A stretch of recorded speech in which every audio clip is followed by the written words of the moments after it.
Con su permiso, señor presidente. La reforma hacendaria se presentó como un instrumento que realizó cambios progresivos en beneficio de la población menos favorecida y afectando a los sectores con mayores recursos económicos. Sus objetivos: crear una nueva red de protección social universal para pasar del asistencialismo a la exigibilidad de derechos, un sistema tributario más justo, más simple, más progresivo y más transparente, un impulso al crecimiento económico. La verdad es que nada de esto es cierto. El compromiso con los gobiernos extranjeros, la prioridad es la desnacionalización del petróleo. Recordemos que el planteamiento inicial del pacto fue reforma energética junto con reforma hacendaria, y aquí lo podemos encontrar. Todos los demás instrumentos, incluyendo los de política fiscal y de la falsa política social, son accesorios. No se puede disasociar las diferentes políticas, son parte de un todo organizado.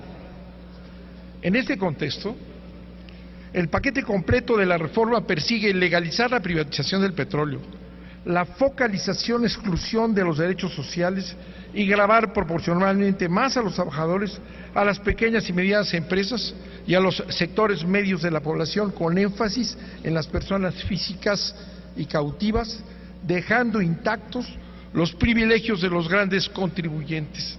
La reforma carece de elementos progresivos sustanciales. Los dictámenes de la nueva ley de impuesto sobre la renta, la ley del impuesto al valor agregado, la ley del impuesto especial a productos y servicios y la ley federal de derechos contienen las siguientes consideraciones. Se argumenta que mejora la equidad del sistema tributario, que fomenta mayor progresividad del pago de impuestos y reduce la carga a las personas físicas, y que acotan o eliminan tratamientos especiales. Falso, lo decíamos. La reforma no mejora la equidad entre personas físicas y morales. La iniciativa del Ejecutivo ya planteaba una desigualdad en la recaudación entre personas físicas y morales, al gravar en términos netos a las personas morales solo en 16,000 millones de pesos, en comparación con 59,000 millones de pesos provenientes de las personas físicas. La Cámara de Diputados aprobó que las personas morales disminuyen su contribución a la recaudación del impuesto sobre la renta en 30,000 millones de pesos, mientras que el aumento del impuesto sobre la renta escalonado a las personas físicas del 30 al 35%. Actualmente las personas morales aportan el 38% de la recaudación, mientras las personas físicas el 62%. En el dictamen, los porcentajes quedarán en 66% la aportación de la recaudación total del impuesto sobre la renta para personas físicas y 34% para las personas morales. La progresividad del impuesto sobre la renta en las personas morales se encuentra limitada por el régimen de consolidación fiscal, que no desaparece sino cambia de nombre. La progresividad en las personas morales se rompe en la parte más alta de la distribución por dos razones. La primera, porque a diferencia de las personas físicas, la tasa máxima del impuesto sobre la renta en personas morales queda en 30%. Y la segunda y más importante, porque no se elimina, decíamos, los preceptos de la consolidación fiscal, que un trabajador asalariado es difícil que pueda tener acceso a ello, más se mantiene el diferimiento del impuesto sobre la renta. Insistimos, la no desaparición del régimen de consolidación fiscal, creando un régimen opcional para grupos de sociedades, copia de la consolidación fiscal con algunas modificaciones, tiene un efecto fundamental en la economía. El gravamen sobre la bolsa de valores, que también se plantea, no es a las empresas y empresarios que no pagan, sino a los trabajadores. Ya lo habíamos comentado aquí, los trabajadores, a través de los fondos de instituciones que manejan las CIEFORES, invierten en bolsa cotidianamente. Los llamados inversionistas institucionales en otros países, que son organismos que utilizan fondos de ahorro para pensión o jubilación de los trabajadores para invertir en instrumentos de renta variable, estas invierten un 30 y un 15% del monto total de los recursos de los trabajadores. monto aproximado de 1.5 billones de pesos que en promedio juegan en la bolsa cerca del 23% de los ahorros de los trabajadores, unos 340,000 millones de pesos.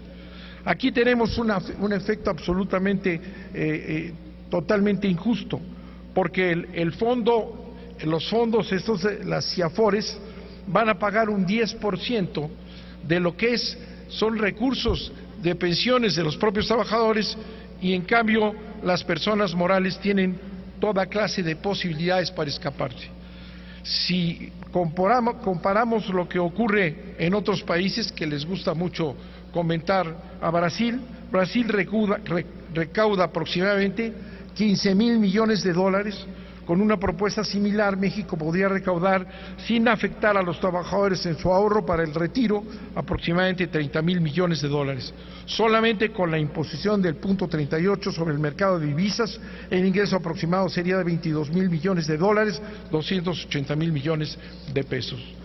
El impuesto al valor agregado no lo voy a tratar, es un impuesto recesivo.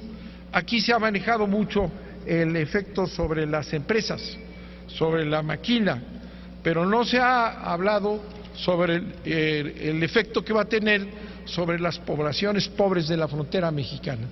En la frontera norte y en la frontera sur tenemos millones de mexicanos en la más absoluta pobreza. Y no solamente van a ser las maquiladoras que van a sufrir de este golpe, sino van a ser millones de mexicanos que van a tener que pagar este impuesto. La discusión del valor agregado aquí se ha desarrollado con mayor intensidad. El impuesto especial sobre productos y servicios.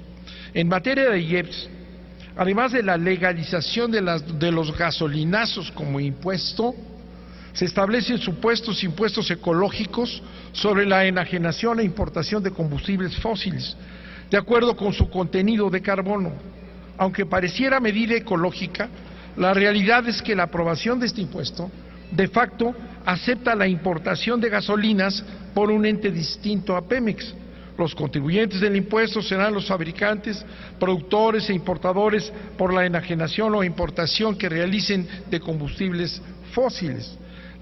Esto señala que están ya preparando la invasión del mercado de gasolinas y van a acabar con este impuesto desde antes incluso de que se llegue eventualmente a aprobar la reforma que estamos esperando en materia energética. Ya están impulsando actividades privadas que tienen efectos sobre la empresa pública. La deuda pública es un elemento de enorme importancia. El hoyo fiscal por las privatizaciones del petróleo, frente a los escasos ingresos de la reforma fiscal, generarán endeudamiento. Con los recortes a la iniciativa hechos en Cámara de Diputados del orden de 60,000 millones de pesos, de 240,000 millones de pesos originalmente proyectados en la iniciativa, se reducen los ingresos por la vía de impuestos a 180,000 millones de pesos. Las reformas al régimen fiscal de Pemex para dar cauce a la privatización y apropiación de la renta petrolera por transnacionales, que incluyen un cambio en el sistema de derechos a uno impositivo por menor carga fiscal, implicará un hoyo fiscal profundo y permanente que no podrá cubrirse con impuestos, sino con déficit fiscal vía endeudamiento y reducción del gasto en programas sociales como la educación y la salud. La razón, por tanto, del endeudamiento se enmarca no en romper paradigmas neoliberales de déficit cero o en impulsar el crecimiento económico y programas sociales para combatir la pobreza y la desigualdad social, sino en tapar un hoyo fiscal producto de la desnacionalización del petróleo que ya se está preparando.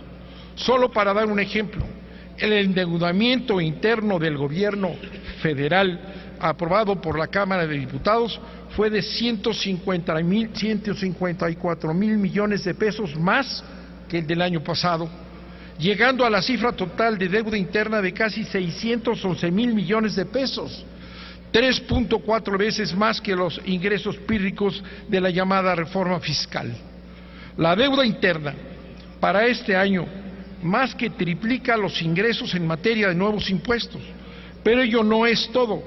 Sin incorporar la cifra en el endeudamiento total de la deuda externa, el gobierno federal se endeudará con el exterior en dólares y bajo el falso argumento de inversión en Pemex y CFE con 10,000 millones de dólares, que al tipo de cambio más reciente significa una deuda adicional de casi 130,000 millones de pesos. Señor senador, le rogaría que concluyera. Total Gracias. Equivaldría a 700,000 millones de pesos, casi el 17% del presupuesto de egresos de la Federación. Termino, señor presidente. La reforma fiscal, que intentó posicionarse como una reforma progresiva, es una reforma regresiva. La reforma hacendaria no es una reforma social, no hay un plan social para el destino de los nuevos impuestos, ni para redistribuir la riqueza. No se grava a los más ricos, ni desaparecen los privilegios, se grava a los causantes cautivos, se golpea a los pequeños negocios, a las pequeñas y medianas empresas, se castiga a los fondos de pensiones de los trabajadores, poniendo en riesgo su futuro en la vejez o enfermedad, se lastima el consumo y nivel de vida de la población y, lo más importante, se busca desnacionalizar el petróleo a partir de un nuevo régimen fiscal de Pemex que permite la entrada por la puerta de atrás de los contratos de utilidad compartida y de la libre importación de combustibles, así como con la creación de nuevos y absurdos impuestos. No existe reforma hacendaria como tal, es una miscelánea fiscal que aumenta impuestos a la población y endeuda a la nación. No es un camino estructural, no es un cambio estructural, sino una profundización del neoliberalismo y de la entrega del país a intereses contrarios a los nacionales. Por lo que un voto a favor de la reforma hacendaria es en un primer paso para la aprobación de la privatización reforma energética. Es un voto en contra de los intereses nacionales y de la soberanía del país. Es un voto de traición a los más altos intereses de la patria, por lo que la fracción parlamentaria del PT se ha comprometido a votar contra esta reforma hacendaria injusta y atrabiliaria en lo general y sostener en lo particular este voto. Muchas gracias, señor presidente. Gracias, señor senador Manuel Bartlett Díaz.